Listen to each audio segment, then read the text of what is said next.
Hello there, welcome to the news at 7 on MITV Plus. I am Kasmer Ozuribo. Governors of the 19 northern states under the aegis of the Northern States Governors Forum NSGF on Monday reaffirmed that their support for President Bola Ahmed Tinubu in tackling insecurity and driving development across the nation. The meeting held at the Gombe State Governors Lodge in Asokoro, Abuja was chaired by Gombe State Governor Inuwa Yahaya, who signed the communique issued at the end of the deliberations. The governors pledged continued collaboration with the federal government and security agencies to address evolving threats, stressing the need for collective national support in restoring peace.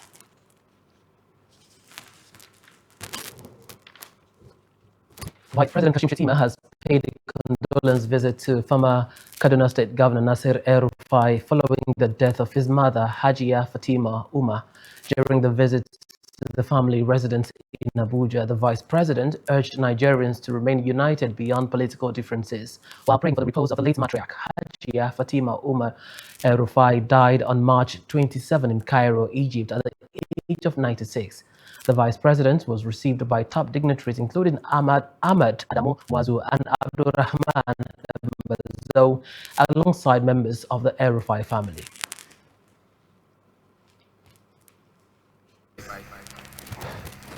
We're essentially one family tied to a common destiny. Politics come and go. Political offices come and go. But the nation stays. Our fraternity, our brotherhood remains evergreen. Politics should be practiced without bitterness. Here in this midst are people of various political colorations, including my friend Senator Mohammed Hassan. I'm very mightily proud of everyone who can subsume political differences and come and identify with our brother in his hour of need.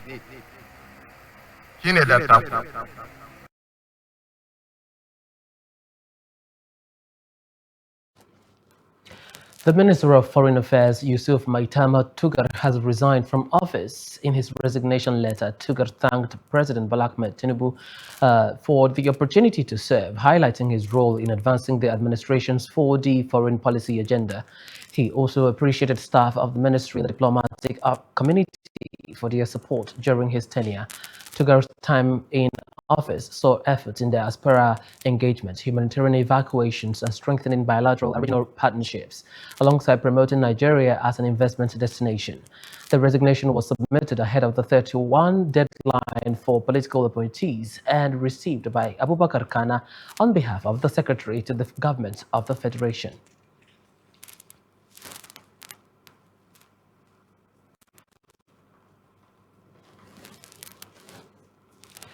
The People Democratic Party convention witnessed a strong turnout of party heavyweights, including FCT Minister Nyesom Wike, who received a rousing welcome from delegates on arrival. Also present were former Senate President Bukola Saraki, former governors Sule Lamido, Ahmed Markafi, and Ayo Fayoshe, alongside Senator Natasha Akpoti-Uduaghan, who led delegates from Kogi Central. Other notable figures included Senator Abba Moro, Honorable Kingsley Chinda and Okeze Bazu as delegates of 2,500 from across the 36 states and the FCT gathered for the high-stakes meeting. Addressing the convention, Wike and allied members vowed that the PDP would remain a strong contender in the 2027 elections, insisting the party would reclaim its mandate from defecting governors. Other party stakeholders, however, blamed internal divisions and leadership disputes for recent challenges, but expressed confidence in a renewed unity to rebuild and reposition the PDP.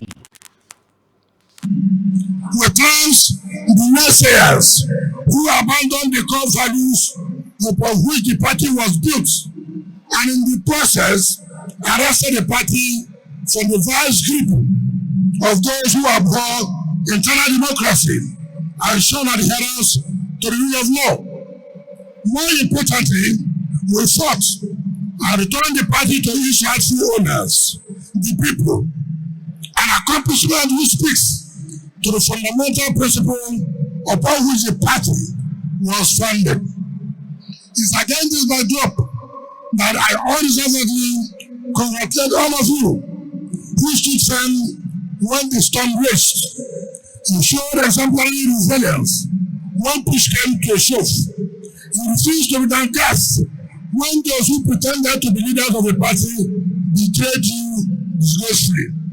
You have in the process put to shame the cynics who never believed our party would rise again. Together, we are standing on the positive side of history with renewed energy, vision, and purpose, more united and committed to the task of making Nigeria a truly prosperous country.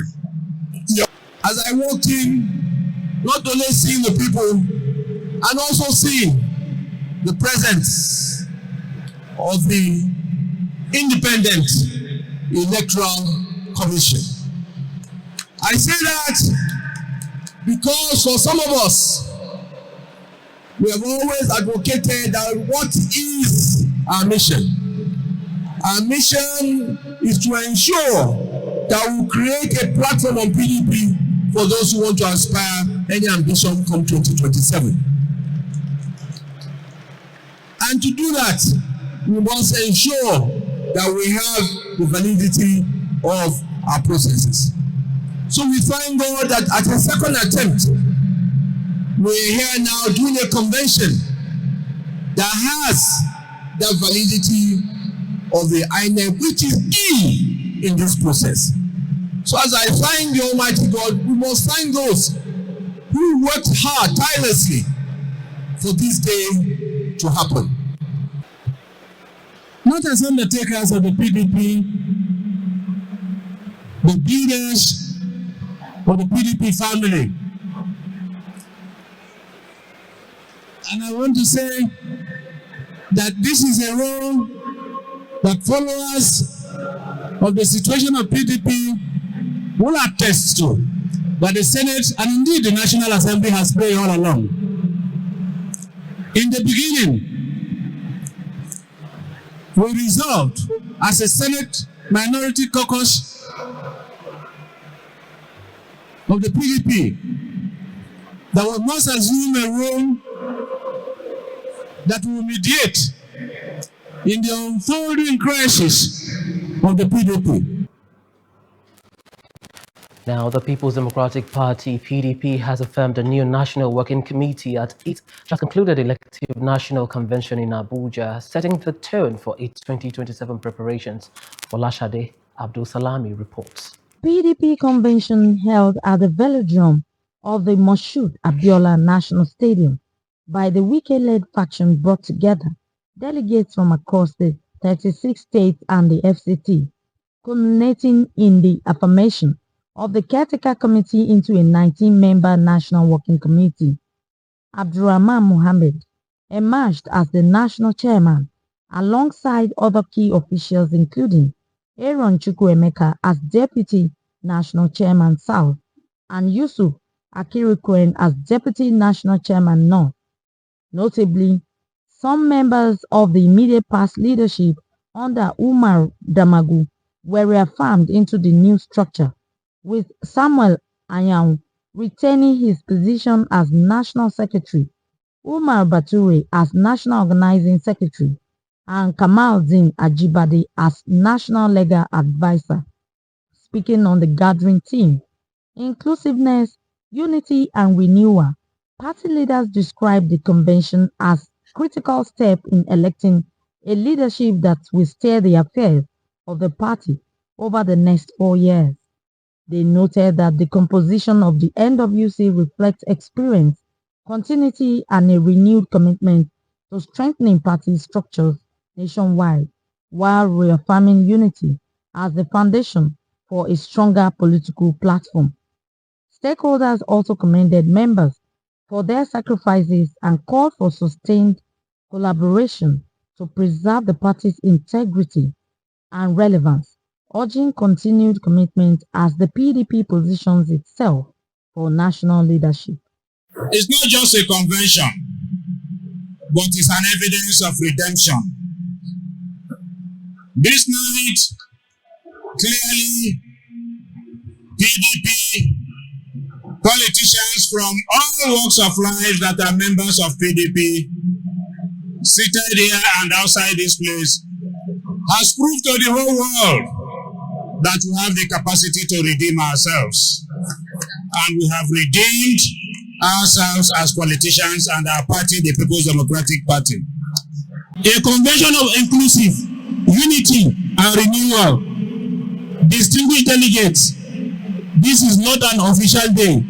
Today is a moment of reflection, a moment of responsibility, and above all, a moment of renewal. We gather here after a difficult session, a session of disagreement, a session of legal contestation, a session that tested the strength and soul of this party, but let it be said clearly. The PDP has not come here to mourn itself. The PDP has come here to renew itself. This convention is therefore not just about election. This convention is therefore about restoration. It is about order, not just about position. It is about purpose. Following the successful national convention that took place October 30th to 31st December, there was presumably an internal cohesion built on democratic ideals. Everything was going well, and the party structures remained formidable, with a strong representation in the National Assembly. Unfortunately, the story suddenly changed, with conflicting interests underplaying the gains of achievements recorded over the years. Challenges. The PDP we met was a party with immense potential, but due to internal wrangling and political differences, the party showed signs of internal distress that led to into a test for resilience. To the task of making Nigeria a truly prosperous country, your undeniably great men and women, I salute your courage, tenacity, and loyalty. It's gladdening to note at this juncture that throughout this period of mobile and avoidable crisis, our members at the grassroots across all the walls in this country remained largely stable in their dedication to the party. They insisted that they would never leave the party that has over the years contributed in no small measure to their welfare and upliftment on the one hand and the development of society at large. So, while they watch the ugly spectrum of the infidelity of opportunistic elites that were gyrating from one party to another in the pursuit of selfish purposes, they remained faithful to the party, praying fervently for a renaissance to come. Their prayers have been answered by God. With the composition of the newly affirmed leadership in place, the convention endorsed a zoning arrangement allocating the presidency to the south and the chairmanship to the north. The PDP, however, reiterated its focus on consolidation, mobilization, and delivering a strong outing in the 2027 general elections. Folashade Abdusalami, MITV Plus News. And now to the foreign scene. Protesters have torched vehicles and buildings allegedly belonging to foreign nationals in protest against the installation of a Nigerian king in the Eastern Cape, South Africa. Reports indicate that the unrest ignited after alleged attacks by foreign nationals on demonstrators, including stabbings and a vehicle ramming. The unrest was reportedly triggered by the controversial installation of the Nigerian Igbo leader Solomon Ogbonna Eziko as Igwe Ndigbo on March 24, 2026, which Eastern Cape authorities deemed disrespectful to local traditions and sovereignty. Russia on Monday ordered a diplomat at the British embassy in Moscow to leave the country over allegations he was working as a spy, Russia's FSB security service reported. Moscow and London have expelled multiple embassy staff over the last decade, both trading accusations of espionage. Expulsions from one side have typically been followed by tit for tat response for the other. The diplomat whom the FSB named as 29-year-old Embassy Secretary Albertus Gerhardus Jean van Rensburg was expelled for engaging in subversive intelligence activities that threatens Russia's security, the FSB said. Relationships between London and Moscow, currently at a low point over the Ukraine war, have been strained by spying allegations for decades. Another detainee has died at a migration facility in the United States. Authorities have announced raising concerns about the growing death toll of immigrants in government custody amid President Donald Trump's crackdown. Immigration and Customs Enforcement ICE said on Monday that Mexican immigrant Jose Guadalupe Ramos Solano was found unresponsive at a processing center in California last week and was later pronounced dead at the hospital. Ramos Solano, who was one of around 14 detainees, including several Mexican immigrants, to die in ICE's custody this year. Mexican President Claudiana Sheinbaum expressed concern about the trend on Monday. And now to sports. A top Australian rules player was Monday slapped with a 3-match ban for wiping blood from his nose on the face of an opponent in what was condemned as disgraceful behaviour.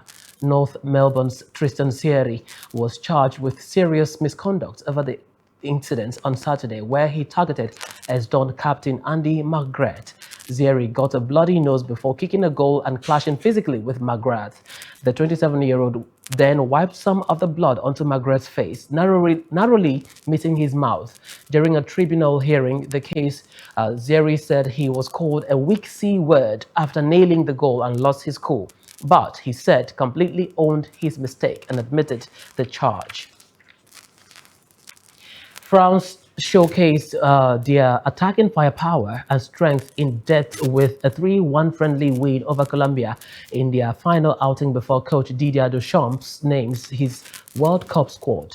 Desiree Doué struck twice as a much-changed Le Bleu recorded their second triumph in the United States on Sunday, with regular captain Kylian Mbappe limited to a late substitute appearance. Didier Deschamps changed his entire starting lineup for the game played at the home of the National Football League's Washington Commanders in Landover, Maryland, the last outing before he names his World Cup squad in May. And that's the size of the news we've got for you this morning. Please remember to follow us on all our social media platforms. It's at MITV across social media platforms, Facebook, Instagram, and X. You can now watch us live on YouTube at MITV Plus NG. Please remember to click the like and subscribe button. Really important. I am Kasmer Uzuribo. Do have a good morning.